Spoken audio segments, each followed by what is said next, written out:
It's a great pleasure for me to introduce Dr. Ettore Nicolini from the Sapienza University Hospital in Italy, who will be talking about the no-reflow phenomenon. Welcome.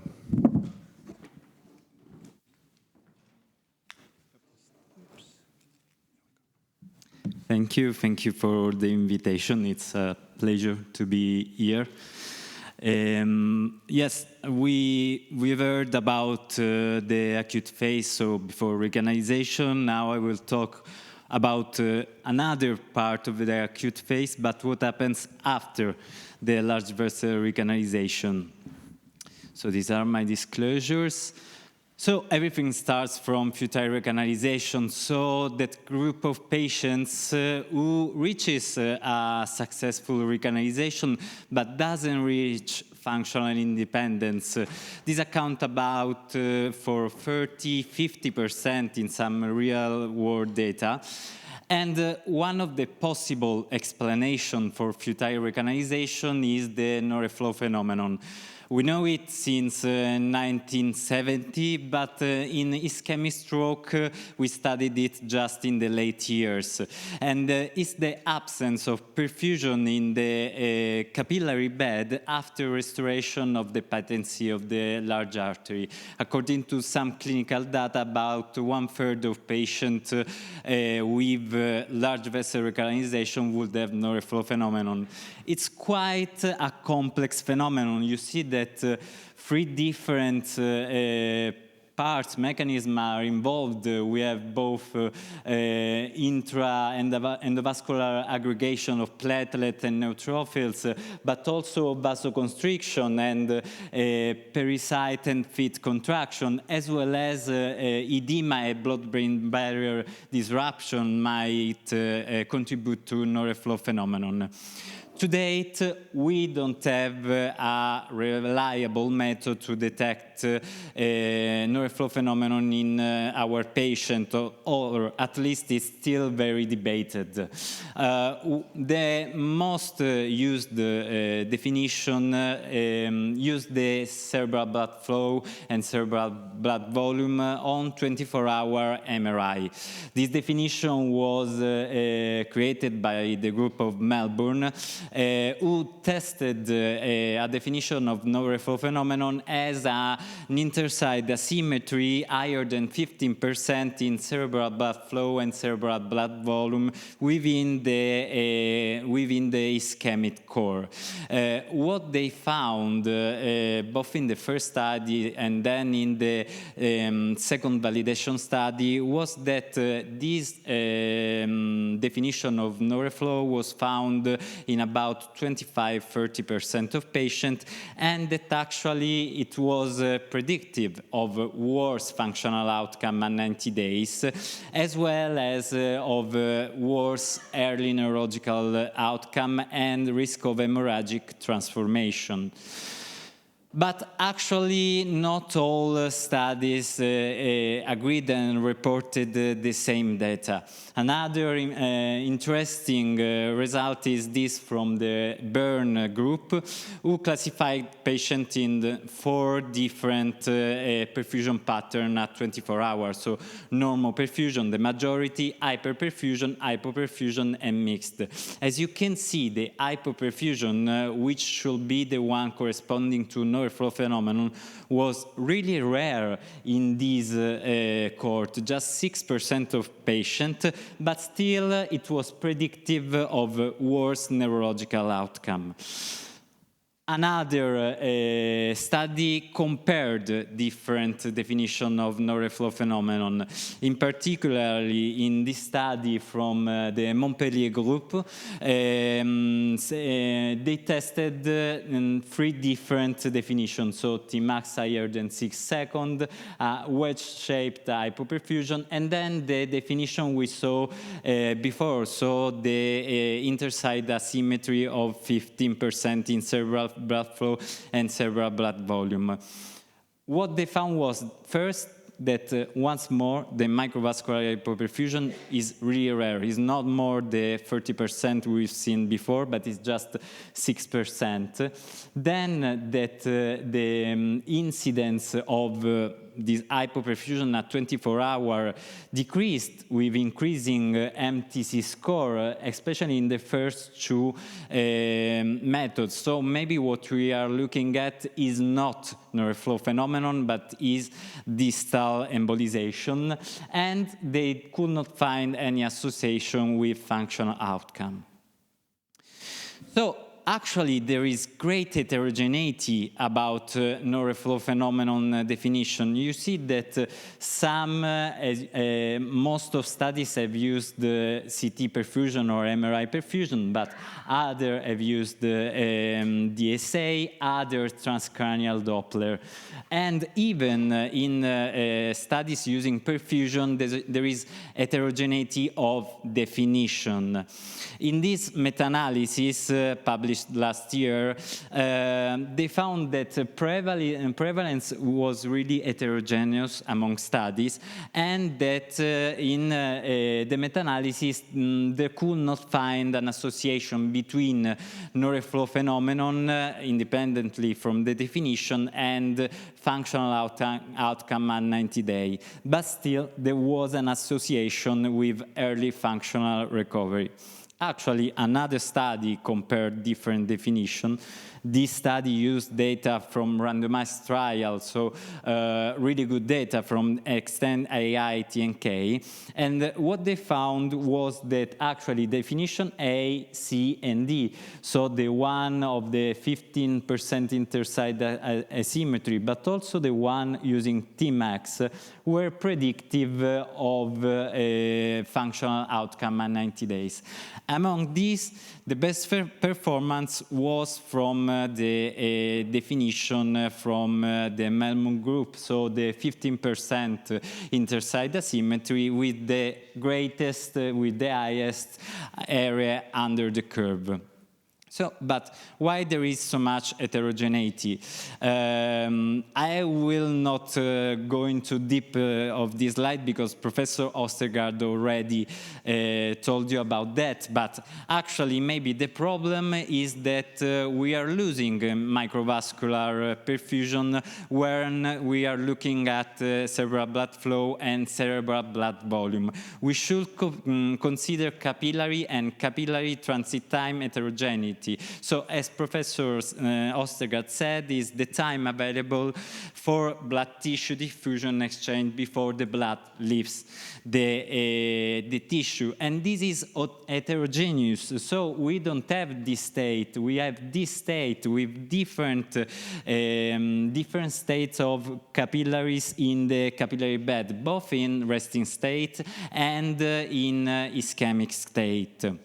So this was the model they created to demonstrate this hypothesis, a model that starts from a capillary bed, a singular capillary with 3 compartments. One compartment where oxygen is bound to hemoglobin, then in plasma, and then the diffusion. And this capillary responds to this equation. So capillary length is a product of velocity and transit time. Then they transposed this single capillary to an entire capillary bed. So changing the parameters of transit time, you can have an heterogeneity of the entire capillary bed. This is the concept behind capillary transit time heterogeneity that then was tested in perfusion MRI. The biggest study is the one from the Horus preconditioning study, which enrolled 127 non-lacunar anterior circulation stroke who had acute MRI with PWI. And in this study, they analyzed both the classic and the advanced perfusion parameters in the hypoperfused area, so the area with DWI positive and a prolonged MTT. they created, or at least they used in this study, not just oxygen extraction fraction and CMRO2 and CTH, but also RTH, so what we saw before called also COV. This is the relative heterogeneity of transit time, and this is a ratio between CTH and MTT. Why do we need that? Because CTH might be too much influenced by MTT, while this ratio is not influenced, so it should give us actually microvascular hemodynamics. So what I'm interested in showing you is this computational model they created from these studies, in which they could distinguish 3 different phases of ischemic stroke. A first phase where you can see that there is a slightly increase of CTH and OEF, while CBF is decreasing. After that, we have a phase of capillary constriction. So we have still increase of RTH and increase of CTH, maintaining still good oxygenation. Finally, we have the third phase, the one I'm interested more in this presentation, which is the phase of capillary occlusion, in which you can see that we have decrease of all parameters, in particular RTH, because in this phase we have capillary occlusion. So the bed, all the capillaries in the bed are occluded and heterogeneity is reducing. Starting from this, we tried to test in our cohort if RTH could be a marker of capillary impairment after recanalization in large vessel patients. So after successful recanalization, and to do so, we enrolled 152 patients from our prospective database in Sapienza University who performed perfusion MRI at 24 hours from the recanalization. We excluded patients with parenchymal hemorrhage because this could create artifacts in perfusion. And of course, we excluded also patients with reocclusion or with artifacts at the perfusion MRI. To define no-reflow phenomenon, we chose, or capillary perfusion impairment, we chose relative transit time heterogeneity, so a reduction within the impact of relative transit time heterogeneity. It will be clear here what was our method. So we created 2 maps. One map that corresponded to the DWI and flare positive lesion, and one mirror map. We measured RTH as well as all other parameters within the infarct lesion and within the mirror lesion, and also obtained a ratio of these parameters. So our definition of capillary perfusion impairment was a reduction in RTH, so a ratio of RTH between infarct lesion and mirror homologous lower than 1. Here you can see some example. So in the first example, you see that RTH is reduced as compared to the contralateral.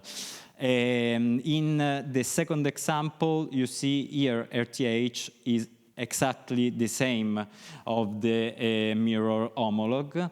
And in the third case, a smaller lesion than this one, you see that we have a decrease still of RTH as compared to the mirror homologue. So what we found was, first, capillary perfusion impairment was present with this definition in 58 patients. So 38% of our patients, slightly more than the one reported by the Melbourne group with the CBF definition. These were the characteristics of our patient. There is a slight difference in TC score. The capillary perfusion impairment was less frequent in patients with a TK score 3. Of course, the two groups differed for the classical perfusion parameters as well. These are our main results. So, we found that our definition of capillary perfusion impairment was associated with a worse functional outcome at 90 days, defined by a modified ranking scale, both 2.6 and 3.6, and we found also an association with mortality at 90 days. This is evident in our Grothe bars. For secondary outcome, we tested early neurological outcome, and we found also an association between capillary perfusion impairment defined by RTH and worse early neurological outcome. No association with final infarct volume and any hemorrhagic transformation. To test our results, we performed several sensitivity analyses. The first one was excluding the patient with the worst TK score, so the TK score 2B, and still we confirmed our main result of association with functional outcome at 90 days, as well as with early neurological outcome.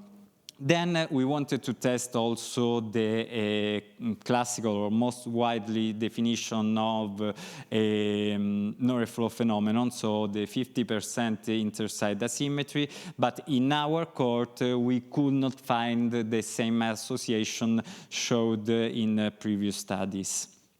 So, indeed, capillary perfusion impairment was present in about 40% of patients, and reduction of RTH was associated with futile recanalization. This is in line with what Eggendahl found and collaborators found in their study, so the phase 3 of capillary occlusion. So, RTH might be used as a marker of no-reflow phenomenon. Of course, there are limitations. We included also patients with small hemorrhagic transformation, but in our sensitivity analysis, excluding this patient, we still found an association. And anyway, there might be some bias of selection, excluding patients with hemorrhagic transformation. We did not found any association with radiological outcomes. And of course, we need to compare in future our definition with definition previously published. And we need to understand that treating no-reflow phenomenon is already the present time. This is the choice trial, the choice 1, which was the preliminary study, which found that intravenous thrombolysis with alteplase was associated with better functional outcome, but also in a sub-study with reduction of the incidence of hypoperfusion at 24 hours. And these are not published data. These were presented at the International Stroke Conference. In the Choice 2 trial, it seems that there is a benefit of intraarterial alteplase after recanalization, also in this hypoperfusion at 24 hours. But remember that we are acting just here, so just on endovascular factor. Maybe we should explore also the other factor contributing to no-reflow phenomenon. Do not forget that there might be other pitfalls for no-reflow phenomenon detection. First of all, what I already said, so that maybe what we are seeing as hypoperfusion at 24 hours is not not no-reflow phenomenon, but is a missed distal occlusion or a reocclusion. Then no study has used pathological data, histopathological data, and then we don't know exactly which is the best timing to detect no-reflow phenomenon. This interesting study on 67 patients performed MRI at 2 hours and at 24 hours. And what they found was that hypoperfusion, the definition is always the one with CBF, was had different incidence at 2 hours and at 24 hours. At time point 1, just six patients had no-reflow phenomenon, so defined, global or regional. At 24 hours, 7 patients. But what was most impressive is that 2 patients had resolution of no-reflow phenomenon at 24 hours from the first time point. 1 had a progression of no-reflow phenomenon, and 3 had a delayed no-reflow phenomenon. So at time point 1, they didn't show no-reflow phenomenon or hypoperfusion, but they showed it at 24 hours. So we still need to know which is the best timing to detect no-reflow phenomenon. But I would say that maybe if we are looking at a target for new therapies, we should look at it just after the recanalization, and maybe we'll hear something about that in the next discussion. Combined CT perfusion might be one possible solution for that. So in conclusion, proposed imaging markers of no-reflow phenomenon are heterogeneous, maybe because classical parameters do not detect microvascular hyperperfusion. Reduced RTH ratio within the infarct seemed in our cohort to be a possible marker of no-reflow phenomenon and a predictor of futile recanalization. So we have an urgent need for agreement for no-reflow phenomenon assessment. Thank you.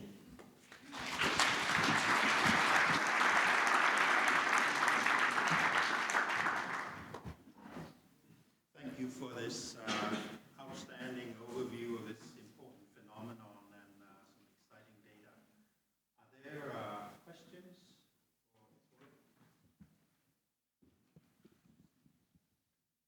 Thank you for this nice presentation.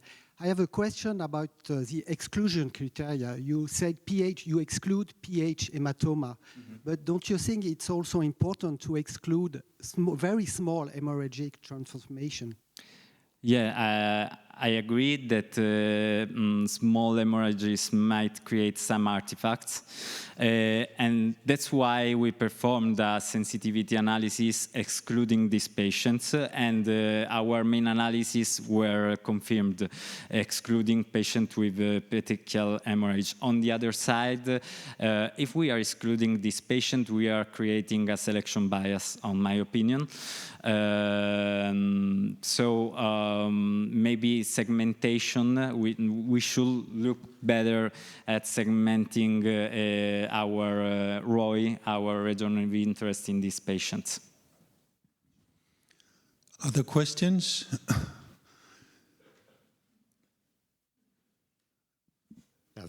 Thank you, Ettore. Could you comment a little bit about the no-relationship between RTH and final infarct volume?